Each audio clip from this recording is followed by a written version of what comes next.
आपको थोड़ा सा लगेगा कि ये बात तो कुछ ठीक नहीं जमती। अपने को लगता तो ऐसे ही है, पूरी जिंदगी निकल गई ऐसे ही, और अपने पास ढेर सारे उदाहरण हैं। हम भी देना चाहें तो उदाहरण दे सकते कि कोई के कर्मों को फल ने भोगने पड़ो हो, चाहे राजा रामचंद्र जी हों और चाहे भगवान महावीर स्वामी हो, चाहे पहले तीर्थंकर ऋषभ देव हों, सबको अपने कर्मों का फल भोगना पड़ा। सो भैया मैं ये नहीं कह रहा हूं कि किसी को अपने कर्मों का फल नहीं भोगना पड़ता, मैं तो ये कह रहा हूं कि कोई कर्मों का फल हंस के भोगता है, कोई रो के भोगता, और कोई शांति से भोगता और कोई घबराहट में भोगता, इतना ही है।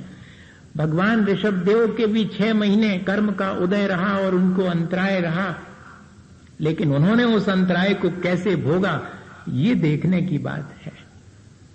महत्वपूर्ण ये है, उनके 6 महीने कर्म का उदय रहा, ये महत्वपूर्ण नहीं है। वो तो किसी के भी रह सकता है, लेकिन उससे उन्होंने कैसे भोगा, शांति से, समता भाव से भोगा।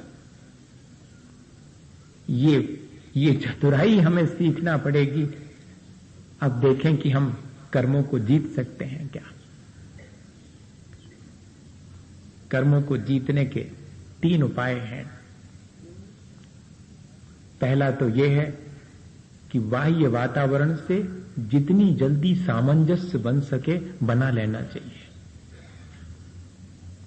पहली चीज कहीं नोट करके रख लीजिएगा मन में, बाहरी वातावरण से जितनी जल्दी हो सके सामंजस्य बना लेना। कर्मों के उदय में ये स्थिति गड़बड़ा जाती है, सामंजस्य नहीं रह पाता, या तो बहुत हर्षित हो जाते हैं या कि विषाद कर लेते हैं, दोनों ही चीजें हो जाती, दोनों ही सामंजस्य नहीं है। सद्भाव और अभाव दोनों स्थितियों में सामंजस्य बना करके रखना। और दूसरी चीज, प्रतिक्रिया ना करें ऐसी कोशिश करना, करनी पड़े तो कम से कम प्रतिक्रिया करें, और यदि प्रतिक्रिया करें भी तो बहुत पॉजिटिव हो, बहुत रचनात्मक और कंस्ट्रक्टिव हो, डिस्ट्रक्टिव प्रतिक्रिया ना हो। दूसरी चीज, या तो प्रतिक्रिया ना करें, और अगर होती भी है तो अल्प करें, और उसमें भी ध्यान रखें कि वो प्रतिक्रिया रचनात्मक हो। और तीसरी चीज, संसार के घात प्रतिघात से बचने का प्रयत्न करें, क्योंकि संसार में यही चलता रहता है।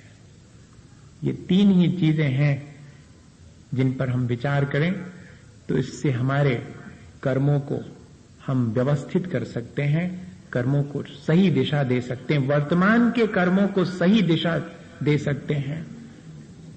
अभी तो हमने जो अज्ञानता पूर्वक बांधे थे कर्म, उनको जरा व्यवस्थित किया है, और वो जब उदय में आएंगे तो अपने को व्यवस्थित कर लिया है। और अब जरा इस प्रक्रिया को और समझ लेवें कि वर्तमान में कर्म कैसे करने, जितनी जल्दी हो सके जल्दी सामंजस्य करना, क्योंकि यहां इस संसार में सबको सब चीजों का सद्भाव नहीं है और सबको सब चीजों का अभाव नहीं है।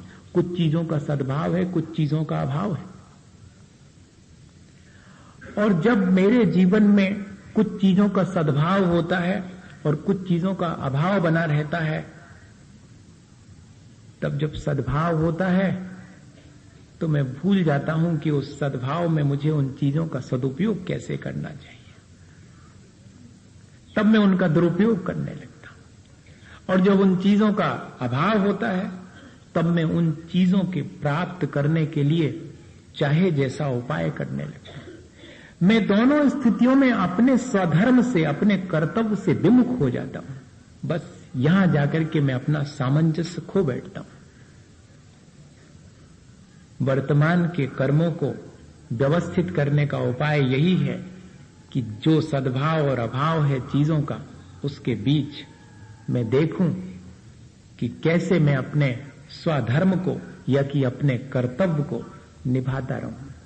क्योंकि चीजों के सद्भाव में भी मैं कर्तव्य से विमुख हो जाता हूं और चीजों के अभाव में भी मैं कर्तव्य से विमुख हो जाता हूं।